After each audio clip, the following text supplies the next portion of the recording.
Hello, my name is Cesar Daniel Jordan, and the reason behind this program is because I would like to talk about a subject that I think it's important and something that a lot of young men and men will find useful.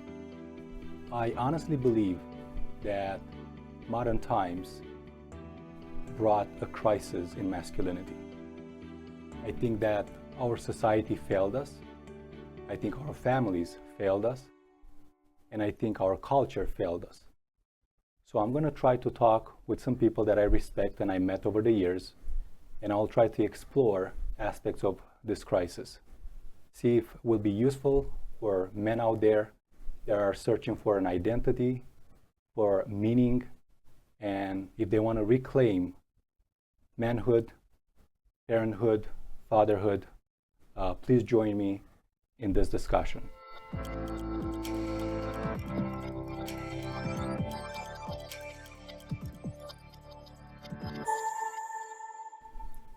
Dan, we've been friends for many years and we talked about masculinity. We read books, we studied them, and we're trying to understand how does masculinity plays out in modern times. What is masculinity in modern times? Well, if we are, let's say, determined by a narrow historical context, when you look today at whatever happens in the society, you could be led to this conclusion that we are witnessing a crisis, especially individuals like us who have sort of a traditional setting in our minds. When we perceive the changes, changes in the society, we perceive it as a crisis. Now, given the book of Kimmel, Manhood in America, I started to realize that once you zoom historically, probably the things that we see today are not exactly as they present themselves at first sight. So we don't have a crisis? Well, that is the debate, that is the topic of debate. Some people would say, look, in the light of what we see, we are indeed in a crisis. But if you are to look, for example, at the history of masculinity, particularly in this country, from the very times of founding of this country. Would you agree that the United States sets up a standard of masculinity through its movies and music and pop culture? There is definitely an influence, of course, due to globalism, but I wouldn't say that it is the definitory element in globally speaking. Okay. Globally speaking, no. I do recognize the influence of Hollywood and so on, but I don't necessarily think that it is yet so determinative in certain cultural settings. Okay. I can just give you an example. Bollywood is much bigger than Hollywood. Okay. With a little bit more music. Their version of masculinity has a greater, impact on a much larger number of viewers. Just to throw something on the table. But now, when you come to the concept of masculinity, let's say in America, you see, but only to the historical lenses, that this society always tried to define that model of masculinity. It is a constant pursuit of the definition. So it's a dynamic? It is a fluid definition. Fluid definition. Now, if I may say so, you see, in one sense, the 1776 Independence War is a assertion, it's a self-declaration of independence, not only to the British Empire, but to the king, which is perceived as a father, King George. So from that moment, they had to define, the boys, the sons of liberty, had to define themselves. Well, what does it mean to be a male? What is the heroic form of a masculine? And of course, because usually these things happen in history, they immediately projected the fatherhood image on Washington. See? So the first man that America had was Washington? That was the image in the beginning. The genteel aristocrat, but it didn't last long. Why? The genteel aristocrat, think Washington. How would you describe this to a 18-year-old? The elites, the leading elites were the aristocrats. Washington was one of them. So how should I look at an aristocrat? Well, in this particular case, Give me an in image, America, paint me an sure. image. Well, they were characterized by a number of things. They were owners of large estates. So part of their characteristics, of the genteel aristocrat was to take care of his estate. Number two, to have proper relationship with the people on his estate. Number three, to take care of his family. So in a sense, you have this archetypal, paternal figure who's taking care both of his family and of his workers on the estate in a paternal manner. But now, because they were educated, because they were paying attention to vestimentation, they had a particular way of speech. Many, many times they were interpreted as effeminate. Okay? And that's why one of the very first arguments of separation between the aristocrat and whatever else was, well, those people are effeminate, we don't do that. And then emerges another model of manhood, which you could call it probably the honest artisan. Now, in this case, you have to think of Benjamin Franklin. It's the guy with the apron on him, it's the cobbler. He has dignity in his craft. He has his own shop. And he has his own shop. He is able to provide. He is not subservient to anybody. So he comes from the trades. He comes from the trades. Okay. But then later on, in time, another model comes, and that's the self-made man. That's the capitalist. And a number of mores and morals change with the emergence of the self-made, the capitalist. Competitiveness, aggression, violence, lack of ethics, if you want. It's just to make it, that's... So a lot of these elements are present today. Of course. Because the country is still the culture. You have to think of this society as an organism, and it's still digesting various formula. For example, Hollywood, but it has to be a whole evening dedicated to this subject. What models of masculinity does Hollywood present? And it's not always the Rambo type. Think of Tootsie, for example. When a man, Dustin Hoffman, when a man is given a chance, he can do the job of a woman as well. Or think of Kramer versus Kramer, another movie with Dustin Hoffman. A man can be emotional. See, these were models also presented by Hollywood in cinematography. It is only with the 80s, which is a coincidence probably with the Ronald Reagan era, when you have now the wild cowboy back in the saddle. So now you have the big movies with a lot of violence and so on, like Rambo. But it's very interesting to observe throughout time how the culture, through various instruments like Hollywood and so on, try to propose a definition of masculinity. So today, what we see, you and I, even though we are surprised by it, we cannot synthesize it, it's possible a new formulation of manhood at a higher level than the individual. I'll give you an example. The idea that a family can be a couple with a double career took several decades to develop. The idea that both the husband and the wife can go to work and have careers took several decades to develop. Now we are in the process where we suddenly discover that a true male, true man, can actually be a family, partaker in the taking care of the children. See, So now you have the idea of paternity leave and so on and so on. It doesn't make you less than a man if you help your wife to take care of children.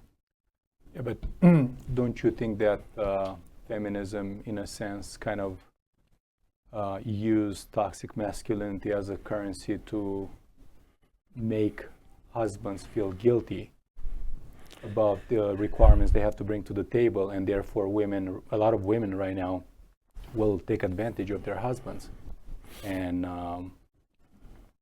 it kind of reversed the roles. It went to another extreme, and I completely agree with you that before men used to not help out with the household chores and everything else because they would go out and make the money and be the breadwinners and then come back home. And they were tired, and the woman usually would have the meals ready and the kids taken care of and the homework's done and the house was clean and so on. But right now you have a lot of men who are and that's the reason why I'm interested in the subject and I want to explore it, because a lot of men today are unhappy. A lot of men do not feel that are part of a partnership. I understand that. And the society, especially the legal system with the divorce setup, it's against a man. They lose everything. Both of us know we are familiar with a movement for the liberation of women. I am not sure how many of us are familiar with the idea that there was also a movement for the liberation of men. Not familiar with it. When did that happen? In the 70s. Same, almost the same? Yes. Okay. Yes. You have a sort of alienation right around 60s. You know, you have the Vietnam War. At the same time, you have a civil rights movement. Then you have feminism. Culturally speaking, we were adrift, and everybody was looking for a point of reference, you know, to anchor. And at that time, even in those times, a lot of male felt that things went out of control. And I agree. There were excesses on both parts. And if somebody, for example, wants to kind of make a way in this debate and so on, I sincerely call to a cold-blooded analysis and try to avoid any excessive things. You know, you cannot say excessively, you know, about any of genders. You know, you have to keep a balance.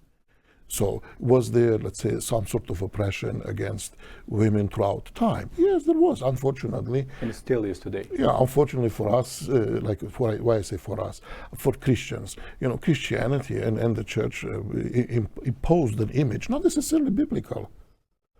And it comes on a background of Judeo-Christianity with all this discrimination between men and women. But again, it's improper understanding of the scripture. But under the guise of religion, there was a lot of discrimination against women. So that needs to be addressed. Now, in the very same time, you don't recalibrate the role of the woman in the detriment of the role of man. Which I feel that's yes, what's happening today. It is an excess. So now the question is, how do you calibrate?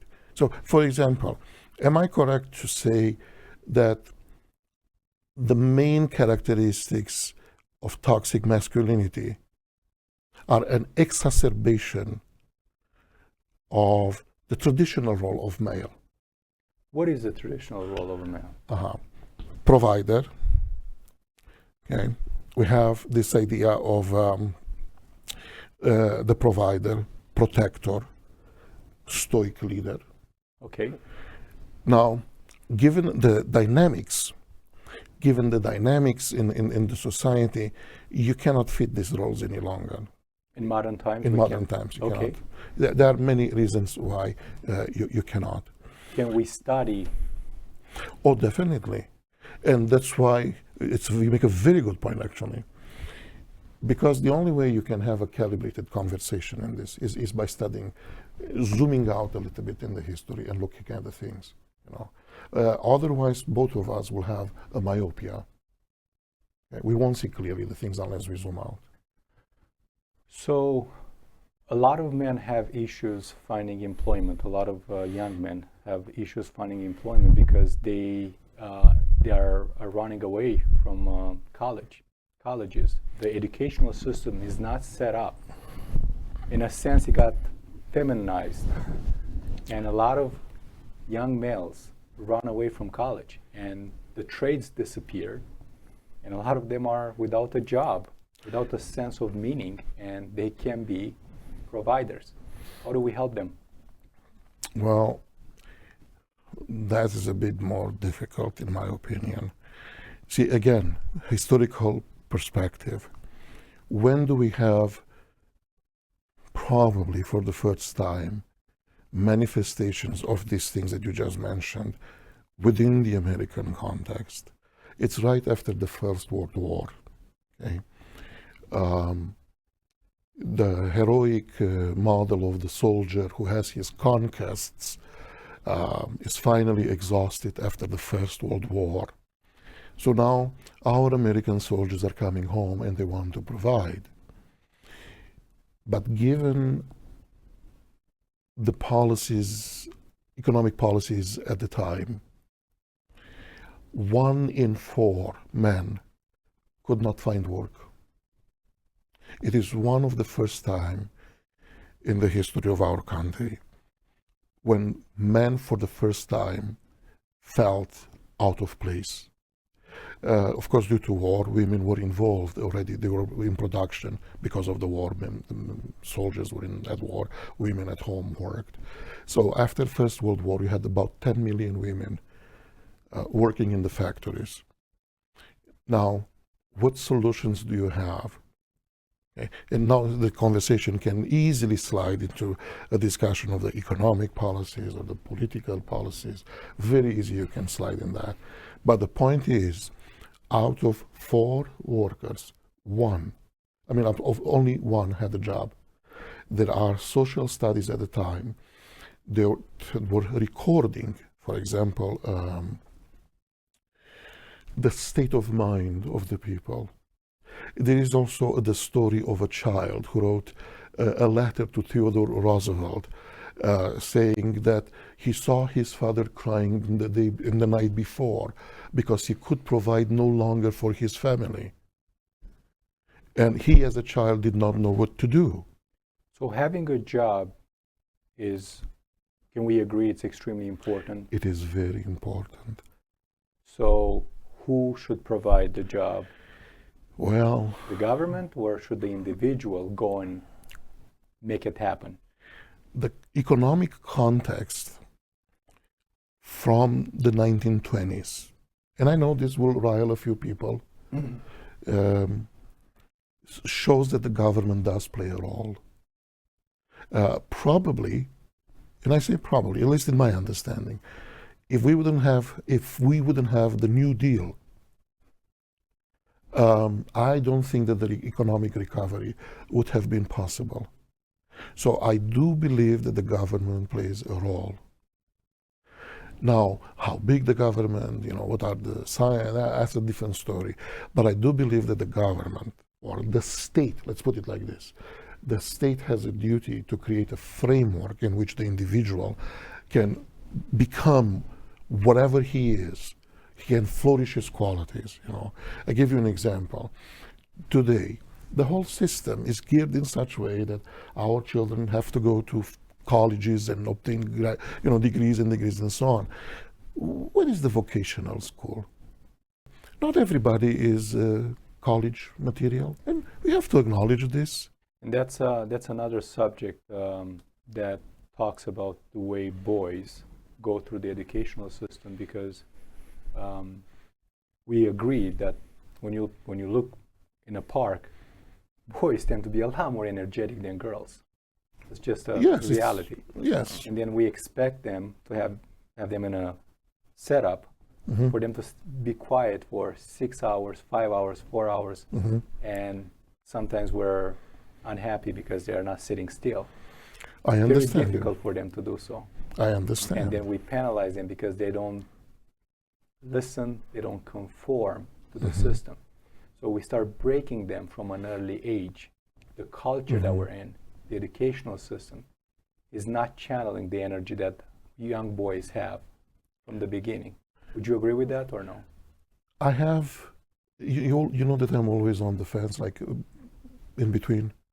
So I do agree with you that from a younger age we do have an influence on children, and unfortunately many times we break their wings. So that I agree. It happened, it happens. But I also remember a time, and here anybody can accuse me of being a fossil. You know, I lived about 20 years in a communist country. And yes, there was oppression, there were many negative things, but there were also a few positive things. And I believe that one of those things was the forced discipline. You would go in a classroom of 35 to 40 children, nobody would dare to move in their rank. How was that possible? We all had the same diversity of temperament and so on, like today. But how is that possible? How is it possible to instill respect to a to hierarchy? The Soviet educational system was geared towards memorization, and they would use fear as a tool to instill that in their educational system, while the American system is based on imagination. I understand. And there is a weaker point in this argument. Which is? Now, if Alan Bloom, in his book, The Closing of the American Mind, is correct, our educational system, American system, was not quite effective after the Second World War until the Sputnik event. Okay? The Russians finally, they put a satellite. Exactly. Then we realized that we have German engineers that we took from Germany rotting somewhere in New Mexico. Okay? Up to that point, the government wouldn't allocate funds for building of classrooms. Up to 50s, a lot of children, their classrooms were actually in barbershops and in theaters. So now, when you have the Sputnik moment, you have this awakening. And now the question is, where do we take the model of education to energize our system? And actually we send people in Russia to take their model of teaching. I didn't know that. Okay? I was not aware that Americans. Exactly, because I understand the arguments we have, but that was one of the greatest era for the children in school for a very short period of time. And it was memorization and so on. These were models taken from Russia. So if we go back to the way you described the traditional man, the one that was supposed to provide, Mm-hmm. the one that was supposed to protect, Mm-hmm. and the one that's a stoic leader, right? Mm-hmm. Somebody who has stoic functions and attributes. Mm-hmm. We talked a little bit about how to be a provider, Mm-hmm. to have a job, ideally. Mm-hmm. There's a debate between who should provide that job for men. Mm-hmm. In the past, the government was the one that was able to provide a job for a man, Mm-hmm. and then in modern times, especially from my own experiences, it's more of you have to go out there. Mm-hmm. You have to make it happen. I know. And the market forces, if you're a go-getter and if you Mm-hmm. work hard, usually rewards you. Uh-huh. We can not all be CEOs. Mm-hmm. We cannot all be, these big celebrities that they make it and they become millionaires and billionaires. Uh-huh. But if you apply yourself, Mm-hmm. usually in the marketplace, somebody will recognize your efforts and they will promote you. And if Mm-hmm. you spend the time, it's going to cash out. It's going to. I agree with you that hard work eventually will be rewarded. I agree with you. Now, what you call assertiveness and hard work on the part of the white man, for some reasons, on a racial bias, was called John Henryism to the blacks. Okay. because they said that certain black individuals in front of adversity, they would work very, very hard to get out of their predicament. And that would result in a very high stress, in a very strong wariness. So from some points of view that contest this role of man, like killing himself in work, draws the attention upon a balance. Okay? For example, according to Kimmel, there was in early 50s a survey to see how many of the old model male actually survived. So they had about 1,700 old men over the age of 80. None of them were the type A men that we speak of here, because usually, the alphas. yes, they wear off very fast. It's excessive. Testosterone does that to men, apparently. See? It's a very interesting thing. None of them, if the survey is correct, then none of them of the alpha were there. Okay, so you see, you have to look for the balance. And I liked, of course you cannot, I mean this is nostalgia, but I'm thinking of the honest artisan type. You have to think like beginning of 1800s, the man with the apron, the cobbler. Okay, they always knew how to combine work with leisure. See, it wasn't work, and eventually leisure. It wasn't work, and no leisure. Usually the life of an artisan would be something like this. I have a shop, a customer comes in, while I'm fixing his shoes, we have a very nice conversation. And see, it's a combination of things which result in a balance. And eventually, if there is no customer, then the artisan would focus his attention on his apprentices and lend them, teach them, show them new skills or whatever. So, going back to the traditional man, we talked about being a provider. What about protection? How does a man, in the traditional sense, is a protector? Protector from what? Well, definitely in an urban society, gone are the days when we have to protect our kids and wives from bears and wolves, right? And I don't expect, some invasion, like a Red Dawn or something to happen. So then definitely protection has to translate into something else. Okay. How do I protect my family these days in modern times? I don't see any longer protectionism in the same way I saw it, I could see it in ancient times. So for example, in ancient time, I see the man, the warrior, protecting his family. Well, these days when you have different dynamics, I see the protection of the family in collaboration with the woman. So for example, protection I see in planning together with the wife, making financial plans, prospects, and together. If you really want to be a more traditional person, fine. As a man, lead together with your wife in planification of whatever your life is going to take. Protect your child from the dangers, the cultural dangers that lurk ahead. If you happen to be a Christian, protect your family from falling into errors of a religious type. Okay. So, what about, ideologies would be a way of protecting your family? Is that a I agree fair with assessment? you. I agree with you. Again, because I'm of a cultural, because I'm of a religious leaning, I always go back to the Apostle Paul, Ephesians, where the man essentially is a priest. And as a priest, he's not only mediating for the welfare of the family, but he's also asking for the protection of the family. And there are so many ideologies today, so many philosophies that come our way today that they need to be addressed.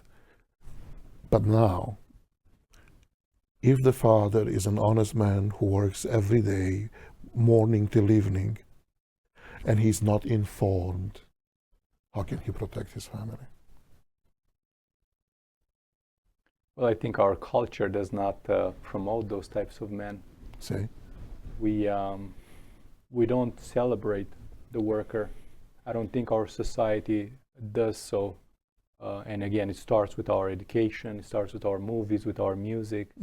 I think the worker that you're describing, the dad that wakes up at 6 a.m. or 5 a.m., goes and works 8-10 hours a day, comes back home, he's tired, he's not being celebrated.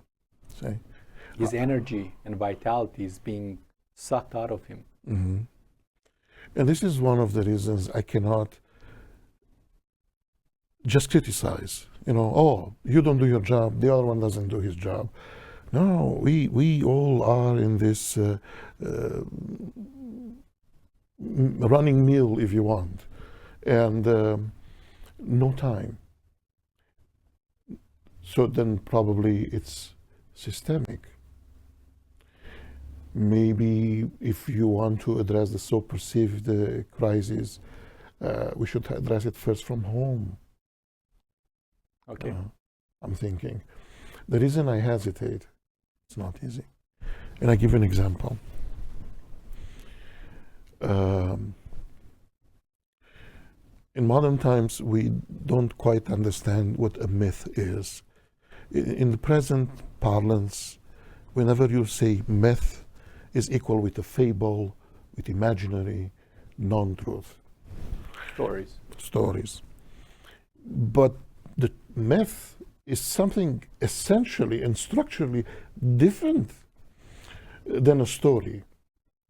And it has a certain power, formative power.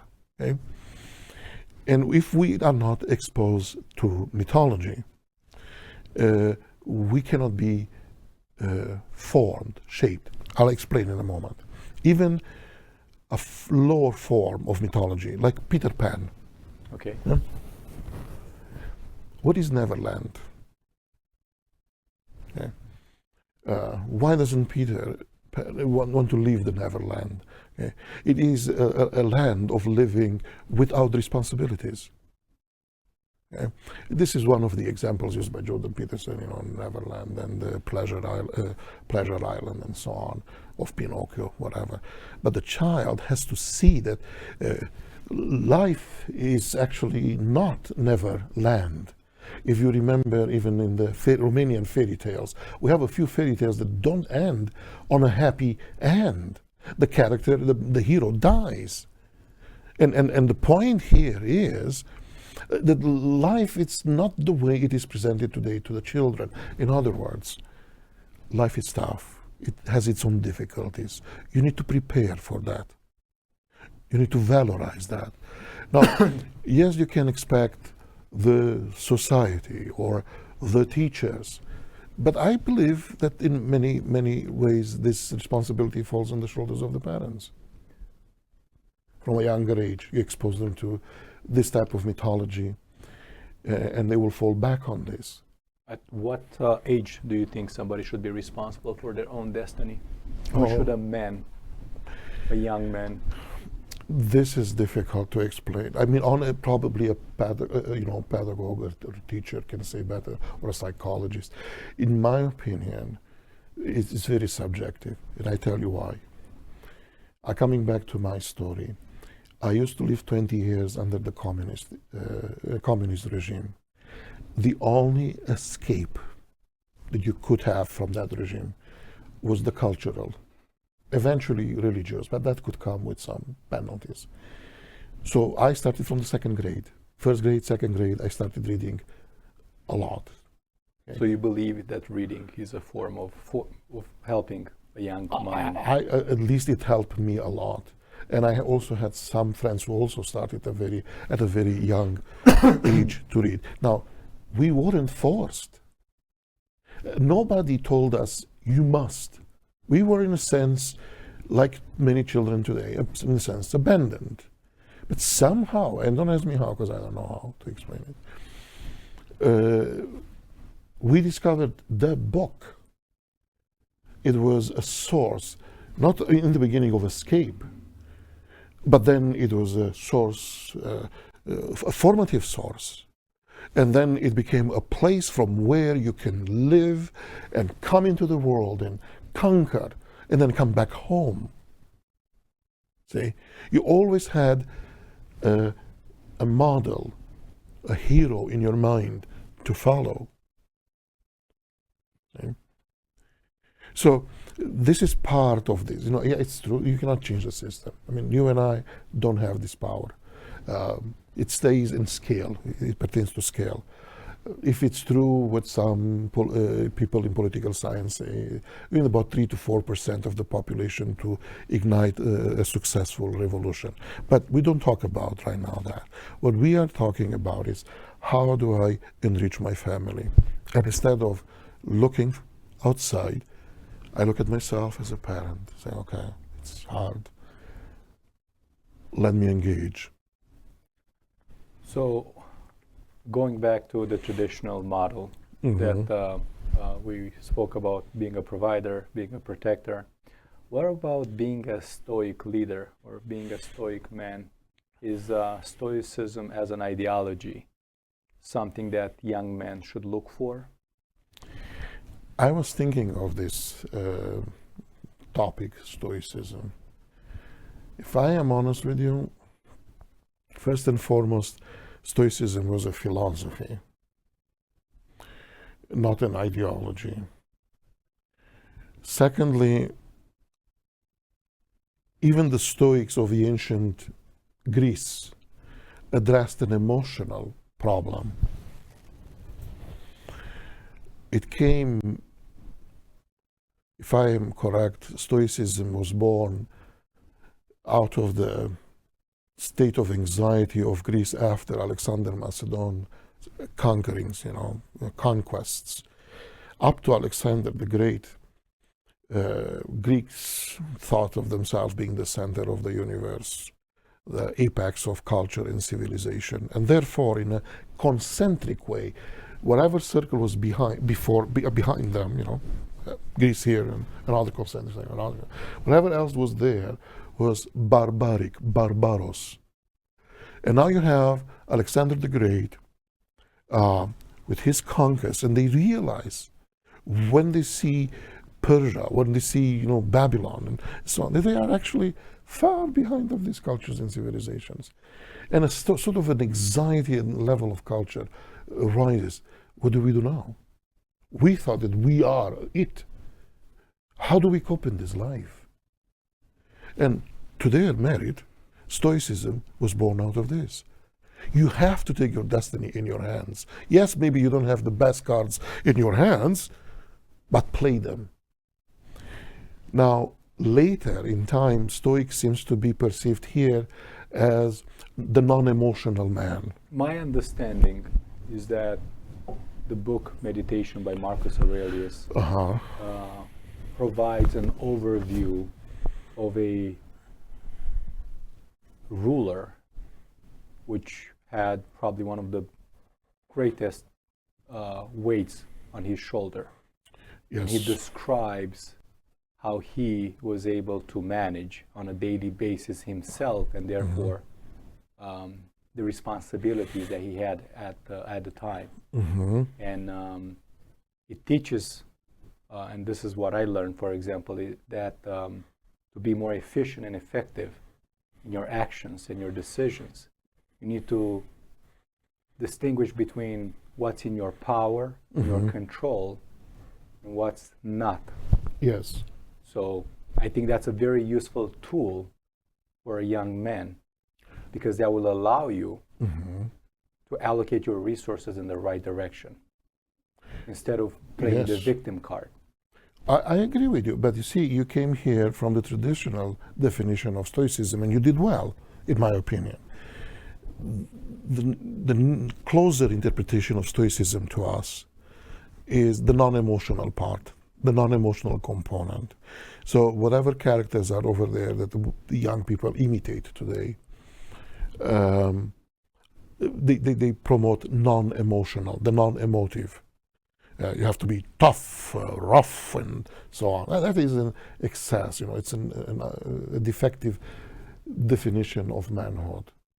Yeah. Well, in the traditional sense, women tend to be more emotional, and they allow their emotions to play out, and man, as a coping mechanism, is expected to be more rational.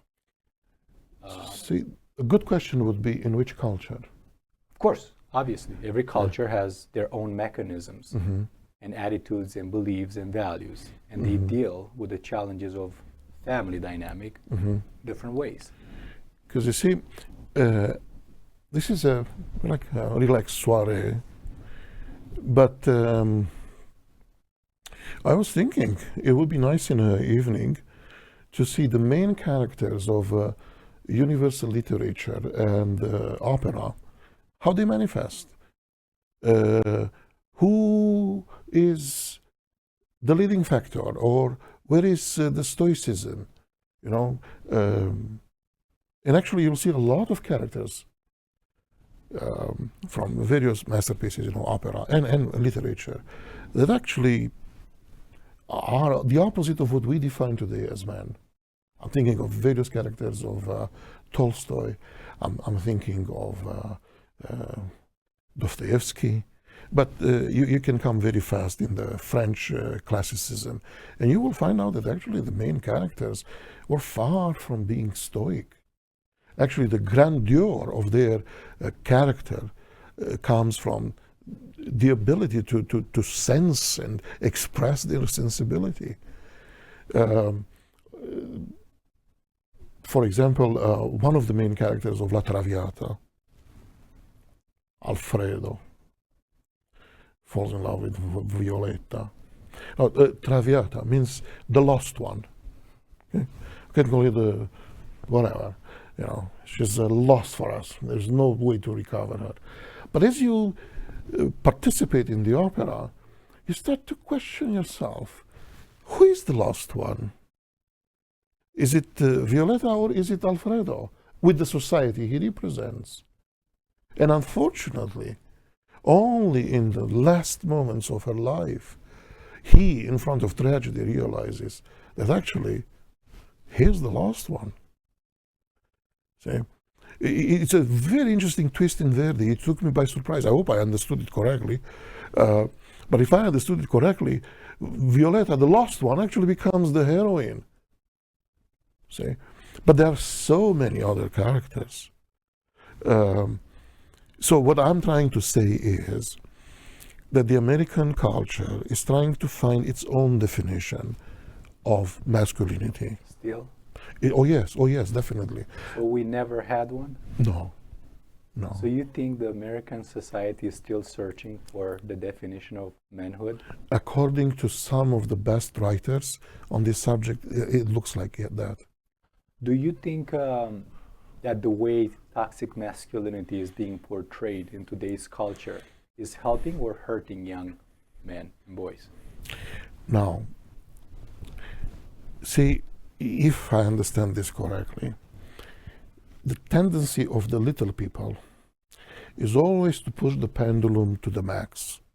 Okay? You have this pendulum movement. So you're describing people in power that tend to... Influencers, whatever that power is. And you call them small people because they lack the vision and the education to understand the consequences of their actions and what they're promoting. Exactly. Now, fine, do you want to go back to a traditional model? Provider, protector, stoic. Fine. It means you don't understand the historical course of this country. That's number one. You fail on the historical level. But let's say that not everybody understands that, and you still want to promote this. Promote them with temperance. Don't exaggerate. Well, who should they promote themselves? The market chooses. The consumer chooses how they... Well, the influencer is not a naive person.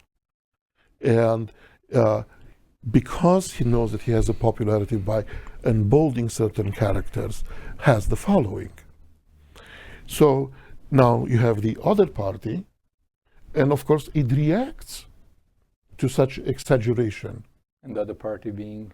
Feminism, etc., etc. And I would say they have all the right to respond, to respond, but not to exaggerate to that. You know, even a neutral man. I mean, I don't agree with patriarchal model in modern times. So you think so it's outdated? It's long gone. It's long gone. But it's not because I say it's long gone. See, history. The roots of all these things are incipient, you know, are in the in liberalism itself. But now this takes us to another conversation to see who are the founders of liberalism. What did they want? Okay, so when you have the when you have the French Revolution, a number of things that happens over there are worrisome for the people who understand what happens, and they ask themselves, is there another place on this planet where a revolution took place on the very same ideology like ours? This was in 1789. So they, the United States, 1776, the same ideology, the same philosophy, liberalism. Oh, one noble, an aristocrat, Alexis de Tocqueville, came to America in around 1830s, and he wrote the book Democracy in America. And it's very interesting how he perceives in germinative form the destruction of patriarchy. Okay. So Tocqueville describes very well at that time that the patriarchy, the traditional patriarchy that we are talking about in modern times, was already destroying itself. Correct. Okay. Okay. There are certain dynamics that we cannot resist. What about the way the Bible portrays patriarchy? Well, here I'll have a lot of people not loving me. I tend to think that the Bible is a very difficult book. I also tend to believe that for whatever reasons, it is not quite well understood. And because it was not well understood, a number of people who had influence in religious circles used it to justify whatever agendas they had regarding the families. But if you pay attention a little bit closer to the Bible, you will see that there was no a despotic relationship between husband and wife. Especially the values of the New Testament exposed by Paul contradict all these ideas of superiority of man. Of course, we realize the differences, but which person who has a degree of intelligence will compare the muscular mass of a woman in general with the muscular mass of a man? We are not talking about that when we talk about equality. Okay, we talk about different qualities. Okay, so we talk about differences, not discrimination. And one of the problems, the philosophical problems that we have here is we confuse the two. So the Bible actually talks about, if I understand correctly the Bible, complementarity. So a man and a woman should complement each other. Absolutely. My interpretation of modern times, I know you spoke about it a little bit earlier, about, for example, I know you didn't touch upon, but consumerism. I think it's one of the viruses that the family has to be aware of. You know, we were talking about protection, how the husband protects in the traditional sense. Well, when you're being bombarded and you're constantly insecure as a woman and as a man, you need to spend your money to buy stuff because you're not enough. And by buying those things, you feel better by yourself. Even though I believe a wife and a man should find the security within the marriage or within the relationship. Yes. They should discover each other within that circle. I agree. Instead of relying on consumerism and buying things because they don't think they're enough. And I agree with you. But now, if we dare play a little bit, I know it's always pleasant to buy, there is a certain satisfaction and so on. But in a cultural way, what is the meaning of this? Or how would I valorize this consumerism? You know, it is a search for meaning. And in many ways, we are trying to acquire a meaning. We are trying to obtain a meaning. Unfortunately, many of the problems that you rightly see in the society is because we lost our meaning. See?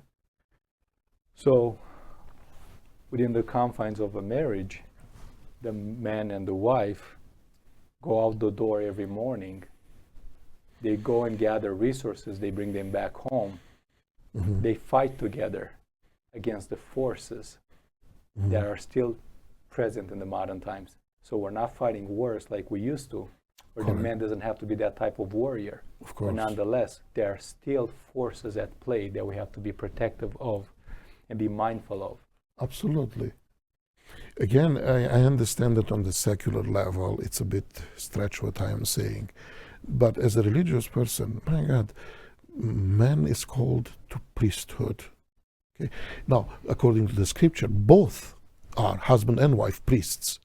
But in a certain way, the sacerdotal role in the family comes to the man. And for me, this is an adventure that I cannot tell you how I much relish into this, you know, to have this duty and this attribution to protect my family, to give it a meaning, to protect them from the meaningless, or if you want, the nihilistic tendencies of the society. It's a wonderful adventure. Now, for those who are not of a religious leaning, you know, still think as a conversant partner, able to steer the conversation away from the pitfalls of culture. Yeah. Do you think the family unit in modern times fails to breed and raise proper men? Oh, I am. But again, it's very easy to blame. I think historical and political phenomena are responsible for this. You know? We work too much. Fathers work too much. They don't have enough time. And mothers, they don't have enough time to spend with their children. It's true. That's one of the reasons. But I want you to remember, from 1830s, European visitors in America observed this constant run to acquire more and constant lack of satisfaction. You remember that. So what do we need to do? What about our educational system? Do you think we fail to instill the masculine traits necessary for a young man to integrate his aggression, to learn about control, to be dominant in a positive manner, to lead? You know, we have to find a way to go back to the great books. Today we are thinking that the centrality of a book is the appanage of the elites. It's something fake, but it is not a true story. Okay? The centrality of a book is quintessential for our existence. You would rather find more meaning in the great books than in any part of the life that you have. So I know that a lot of teachers go through a lot and put their souls in their work in very adverse situations these days, challenged by a number of things. Powers above them should decide going back to the centrality of the book. But our culture right now, watching TikTok and shorts on YouTube is what drives most of the entertainment and attention. What can we do to go back to reading for an hour or two one of the great books, because you mentioned humanities. Humanities are relevant because it teaches a young mind what a human being ought to be, should be, right? And they are important because if I'm an engineer and I learn from the STEM only, I'm good at math or physics, but I don't learn about humanities. I don't learn my purpose and my meaning and the reason why I exist. That becomes problematic later on in life, correct? It does. Probably Jordan Peterson is correct in saying that interaction, with people is not unconscious, meaning you need to want to go out there. So probably what I would say in the beginning is find a group of good friends. Now, most of the times, I don't tell anybody to do something I don't do, essentially. I can stand to be corrected. But within my understanding, I came in this country at around 27 of age. I met a group of people who were lost at sea, okay, in the wasteland of nihilism, if you want. We formed a group that perpetuates for about 20 years. Yeah, I'm one of the products of your group. See, It was formed by the things that we talked over the years. See, yes, we are not academics, we don't have the credentials, but together we fought in search of a meaning. We read a book, we talked about it, then we read another book, and we saw that our argument becomes a bit more complex as we read through the books. And then later on in our stage, we even had a few evenings of opera and tried to understand the dynamics of the opera. And when we couldn't swallow that, we watched a few good movies that we analyzed. And out of all these things, it comes a sense of belongingness, a sense of stability, intellectual stability. And many of us are actually now independent in their intellectual path or search for meaning. It is time for us to get together with our friends and engage into something. It doesn't have to be something intense, given the schedule we all have. But you can make a book club every 2 weeks. Take a book. Work on it. Why is it good? Why do they like it? My last question to you is, do you think there's a disconnection between the old generation and the young generation? Yes. But not necessarily because it's the fault of the youth. So how should we dissect this tension? Engrossed in the daily run. Either we forgot or we don't have time or we don't have the energy to communicate meaningfully with the children. Even in early 30s, when they were conducting surveys about the men who didn't have work, they observed a number of positive effects by the fact that man was more at home.